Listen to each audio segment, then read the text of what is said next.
Hi, this is the Versatile Artist. I'm Romana and thank you for watching my video. I'm laughing, sorry, but I have been trying to record this video for I don't know how often now, but constantly some interruptions happening.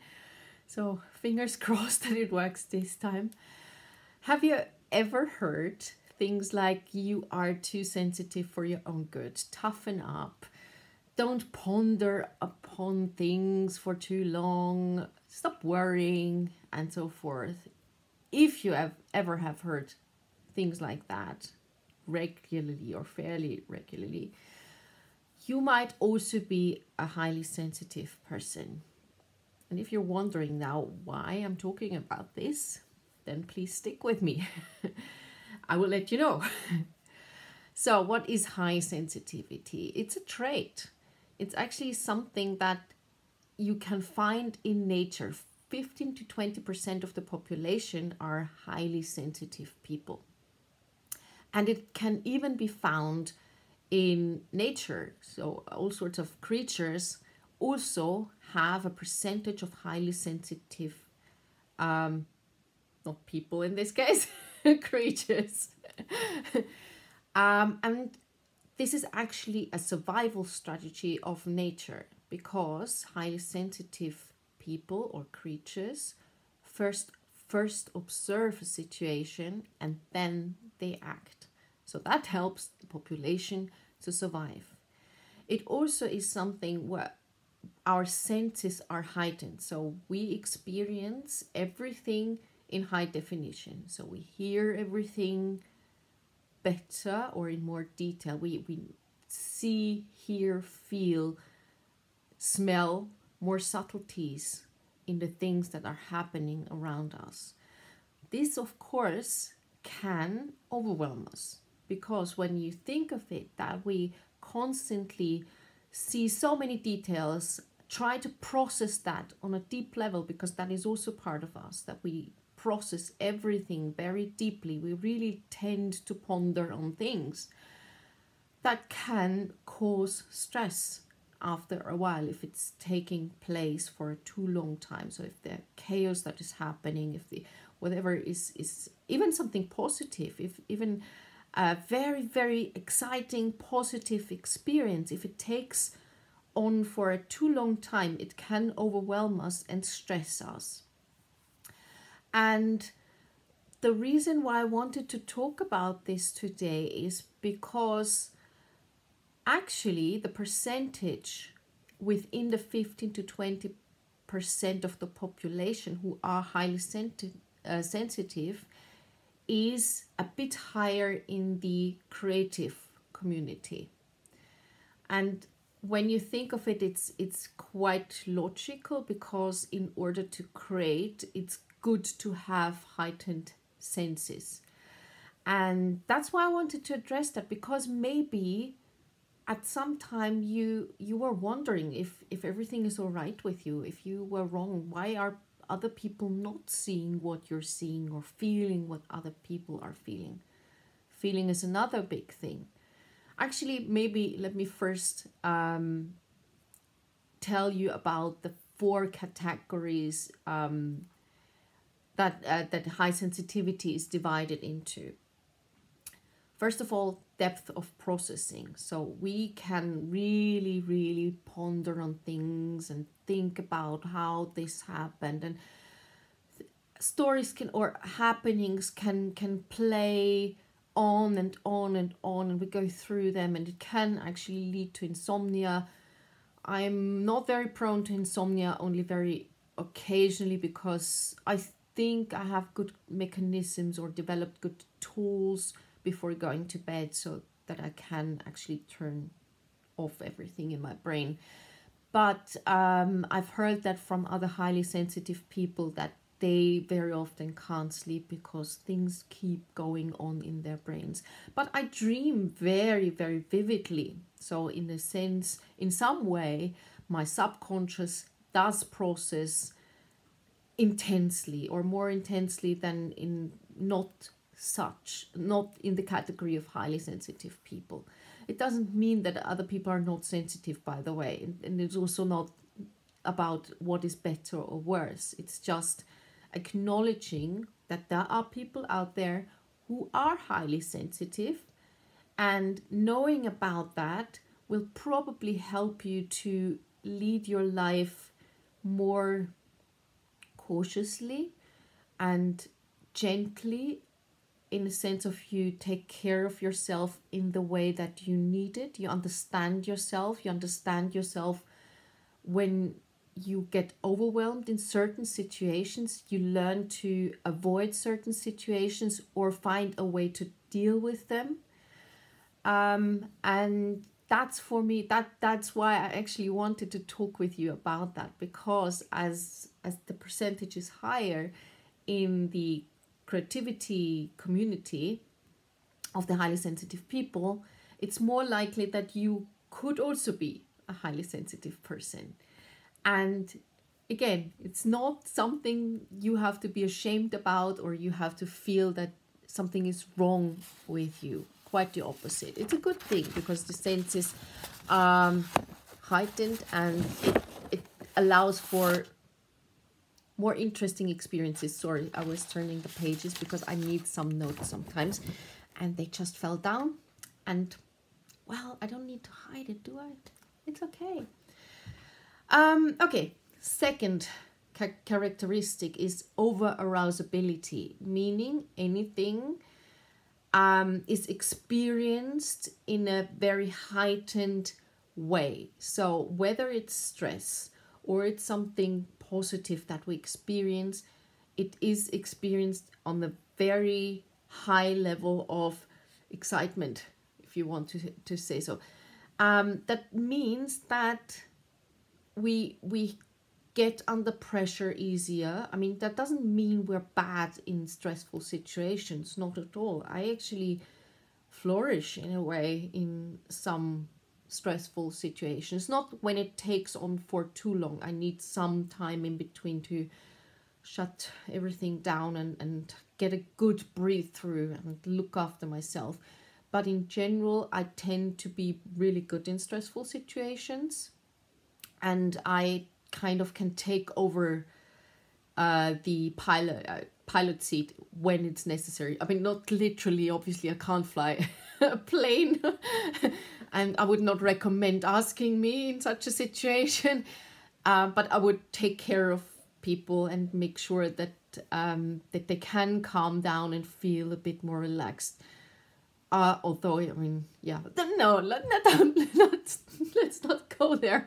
But that's also something, you know, the mind just goes on, and we create pictures, and imagination is huge.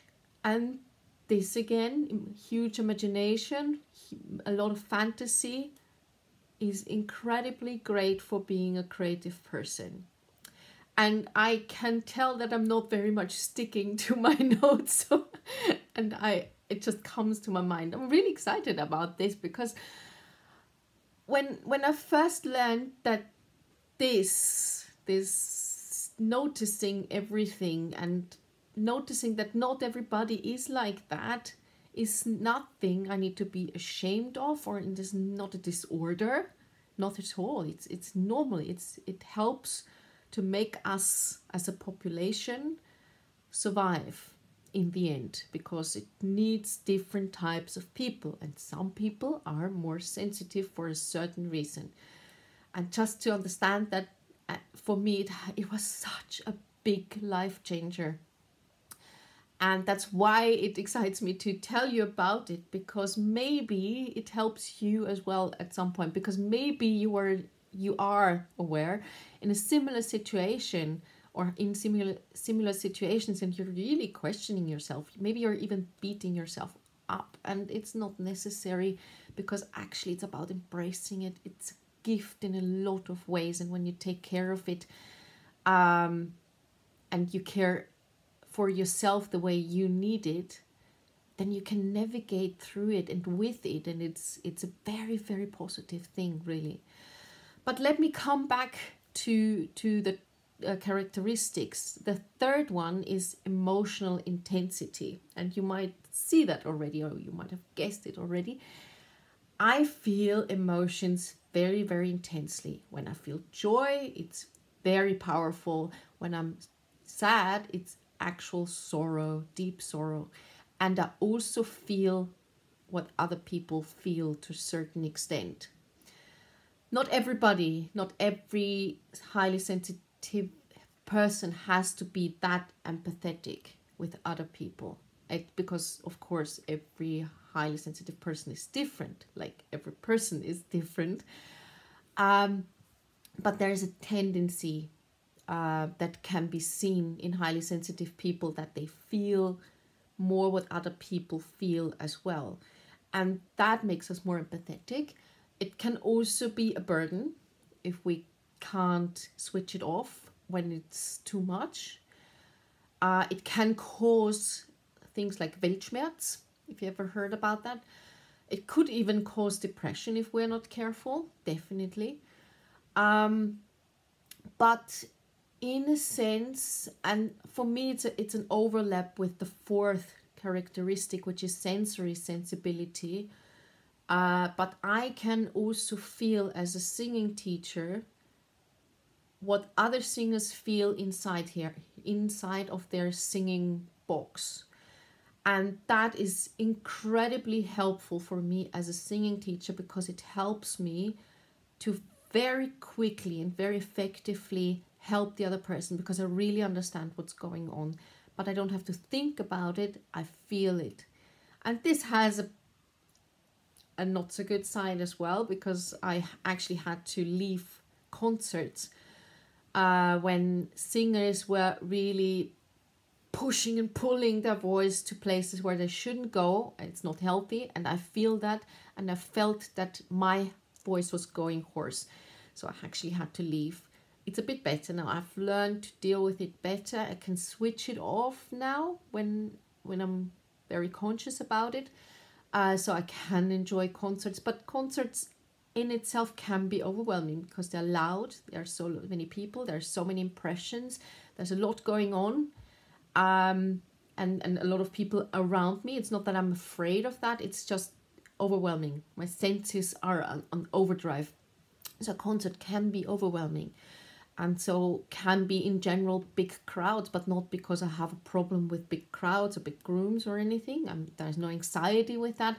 It's only being overwhelmed in that situation from a certain point onwards. Not in general. I also enjoy it. I'm not scared at all about it. And again, I'm coming back to that. Maybe if you ever thought that you have some kind of disorder, maybe it's just that. Maybe you're only overwhelmed, and you need to learn to deal with that and find a way how you can pull yourself out of this state of being overwhelmed. Okay, let's come now to the fourth one. Let me have a look. Sensory sensitivity, I've already mentioned it. So we also feel things in a more heightened way. So pain threshold can be lower, for example. It's a miracle that I managed to go through 2 births and survived it. I mean, I can deal with quite a lot of pain, but my threshold is, I think, lower than in others. I also become sick quicker than other people, especially when I'm stressed a lot and when I don't get enough sleep, or when I'm not making sure that I eat healthily. So if I eat rubbish for a too long period of time, I get sick. And that's just, I think it's a protection as well. I think there is a huge advantage, because yes, of course, you can say, oh, you're so sensitive and everything. But on the other hand, I can take care of whatever is bothering me, because it could also come from a mental thing. It could, or a stressful situation that's psychologically stressful. So the sensitivity, this high sensitivity, protects me from these things going deeper to a level where they can cause really, really bad illnesses and things that will need much more attention than just a cold, or maybe, I don't know. Yeah, I don't really get really terrible things. Sometimes I get tiny spots of eczema That's probably disgusting to discuss, but that's it. And I don't tend to have those things, and it's only when I have too much stress. So I know then when I get something like that, it happens very, very rarely these days.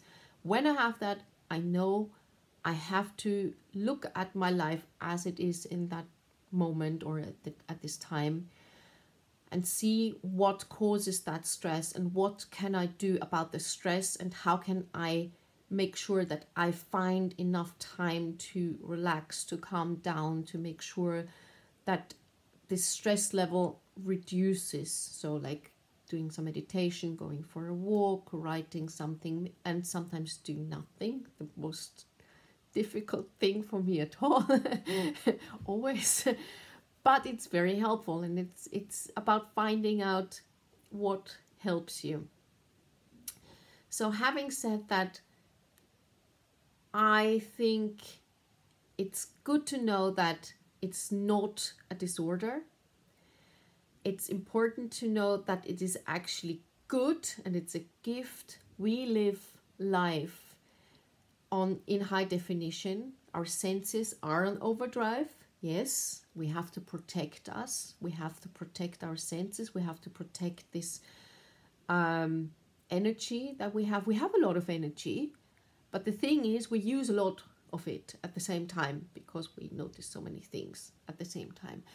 So I hope this is helpful for you. Maybe you can identify yourself. Very often when people hear about that, when highly sensitive people hear for the first time about this, they say, oh my God, that's me. Finally, I feel understood. I don't feel like a crazy person anymore. You're not crazy. I mean, you might be, and who knows? But at the end of the day, when you're a highly sensitive person, the solution is much easier. I mean, if you have any mental illnesses or some trauma inside of you, of course, you have to seek help. I'm not saying that this is the solution for everything, because a highly sensitive person can carry trauma, and that has to be looked at, definitely. Especially because we process something, trauma, more deeply, meaning that we can think about it much longer, and it has the potential to cause more trouble on the long run. But the high sensitivity is not the problem. And I think that is very important to know. And instead, enjoy that gift. I think it's important to really embrace that gift, to embrace that we are able to experience so much more on such a deep level. And we get that for free. That's great. Yeah. I hope I could help you. I will link a test and some books down below in the comments that have helped me. The test is just to identify whether you are a highly sensitive person or not. And if you want me to talk in more depth about high sensitivity, because I just wanted to introduce it to you for a start, but if you're interested in it in more depth, because there's so much more, also the relationship to being an introvert and how to experience things, and there is so much more I could talk about, but please let me know in the comments down below if you want me to talk about this a bit more. Also share your own experience if you are also a highly sensitive person. If you have just found this video helpful and you're now thinking about whether you could be one, yes, you can do this test. And like this video, if it helps you, share it with people who could probably benefit from. By the way, highly sensitive people usually can also sense other highly sensitive people, and they tend to attract highly sensitive people. And another topic that could be interesting for you to discuss, or I could discuss for you and look into deeper, is relationships and how it can affect the relationship when one is a highly sensitive person and one is not. It's a bit far away from all my creative topics, but maybe it could be interesting for you. So let me know if that's something you would like me to talk about. And subscribe to my channel if you think that I contribute to your life in some. Oh, that's highly fetched. No, just, yeah, subscribe to my channel. It really means the world to me. And stay healthy, stay safe, be brave, be creative, and love yourself the way you are, because you're beautiful. Bye bye.